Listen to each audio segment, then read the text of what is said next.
So doing it in a Walmart bathroom was gross enough already, and then while I was in the middle of it, my phone starts ringing and I'm like, oh, I'll just ignore it.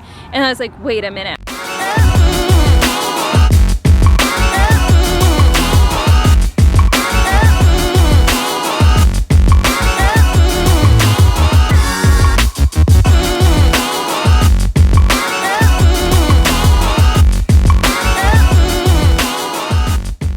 Good morning, guys. I have had the most stressful morning ever. Everything that could have gone wrong basically went wrong. It was just a disaster and my anxiety was through the roof. So I don't know, I was just wired. I was planning on starting the vlog like hours earlier, but it just didn't happen. Unfortunately, I almost got into a little car accident. Everything, like construction, was messing up how I was driving. Everything was just so stressful and I barely could handle it. So now that I have a second to spare, I am going to start the vlog. So today is my sister's birthday party. We are at Cochrane Lake, which is just kind of like a lake here that has a beach, and we're going to kind of barbecue and have fun with all of our family. So it's going to be a fun day, which is good because I need a little bit of fun, but it was very stressful and I've just been feeling so horrible lately that all of that kind of added on. So Caleb is actually at a softball tournament right now, but he is going to be back and meet us here once he's finished. It's so funny because his team has lost quite a lot of games lately, and then today's game, it was if they won, they played again. If they lost, they didn't. So I was like secretly counting on them losing, as they have been lately, and of course out of nowhere they decided to win, which is great, but it means that he can't be here with me right now. But hopefully he'll be able to meet up later. So this morning I was in Walmart just getting a few things, and I had to rush into the bathroom to kind of do my prometrium, which is probably the worst thing ever. So it's the progesterone, and it's like this little tablets, and you get the drift. And so doing it in a Walmart bathroom was gross enough already, and then while I was in the middle of it, my phone starts ringing and I'm like, oh, I'll just ignore it.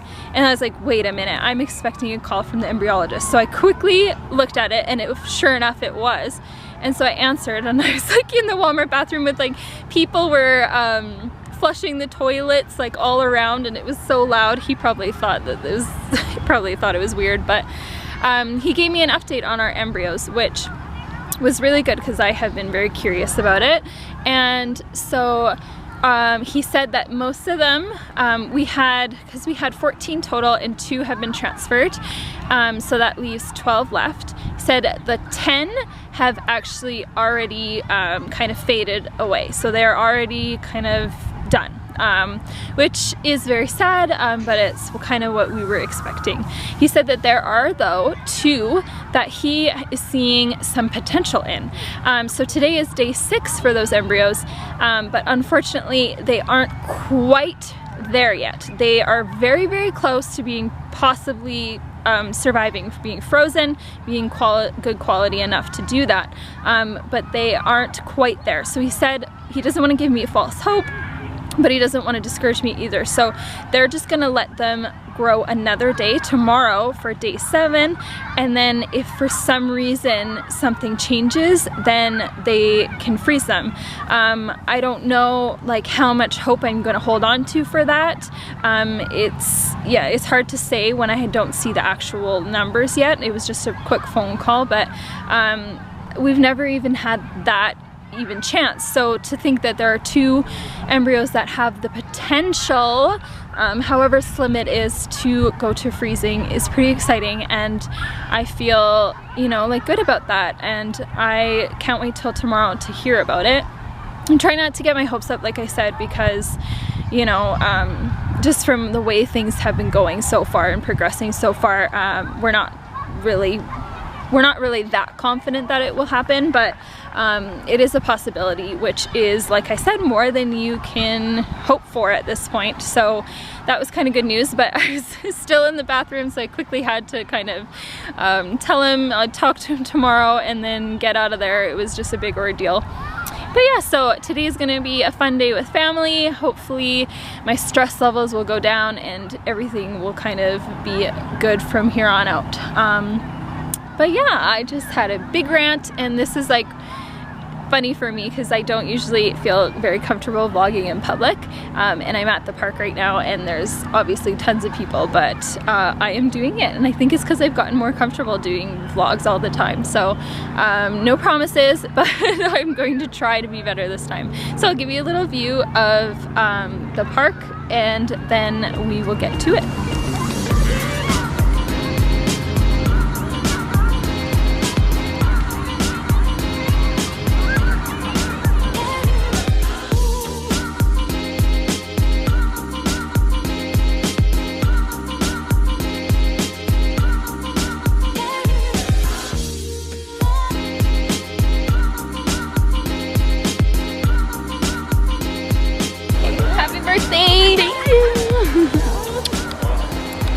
Okay, we are home now. It was a very, very long day, but definitely enjoyable.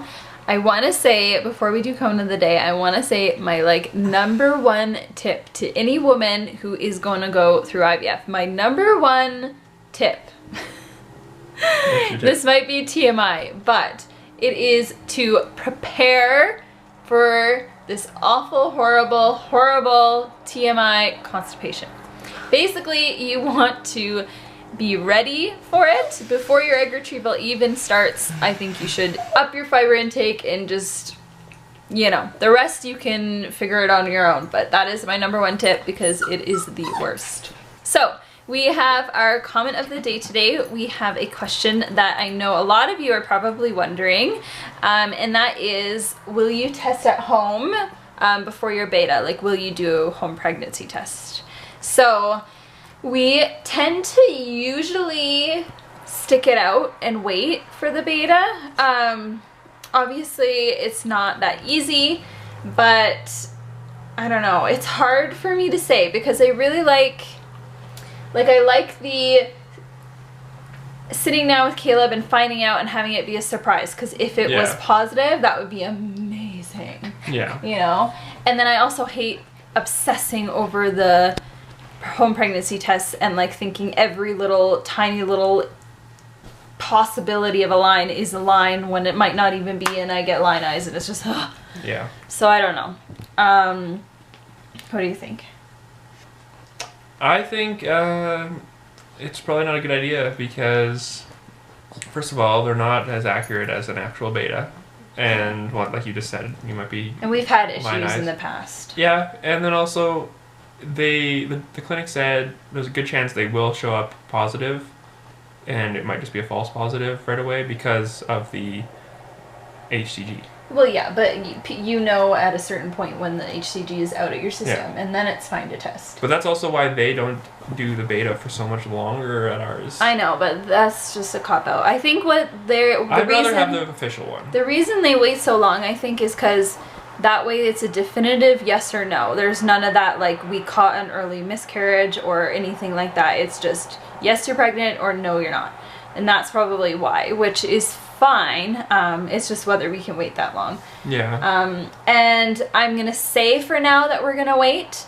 I can't speak to my craziness when a week and a half goes by and I just want to know and I'm like anxious as anything, but for now we're gonna try and wait, because it is kind of special to find out together, and then I'm not like a crazy woman always in the bathroom spending tons and tons of money on pee sticks. And and I've had a digital pregnancy test for so long, well, not for so long, but since one of our IUIs that I've been holding on to and waiting to use, and I keep like thinking I should only use it if it is gonna be pregnant, which is all very stupid and silly, but I think like after we have the beta, just for fun, like as long as it's positive, you'll take another see test. That, yeah, to see it say pregnant, that would be amazing. Like I've dreamed of that so many times. And you deserve to see that, so I know, definitely. I think we'll do that.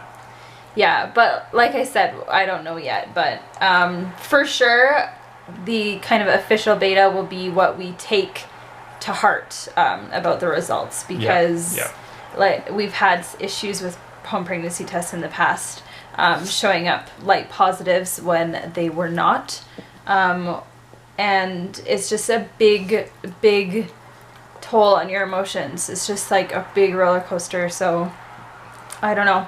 But let me know in the comments down below if you are a pee on a stick addict, like if you can't help it, if you're the kind of person that tests like every day after your trigger. Some women actually will test their trigger out. So as soon as they have their trigger, they'll test with cheap ones each day and watch the line fade as the trigger goes out, and then test until they hopefully see a line come back. I've never done that.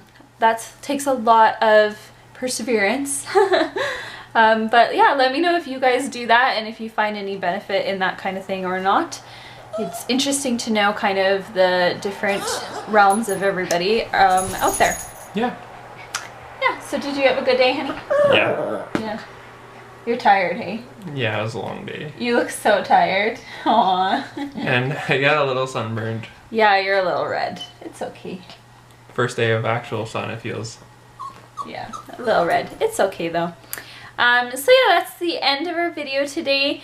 I'm gonna go have a bath. gonna have a bath? Yeah. Oh, I didn't know that.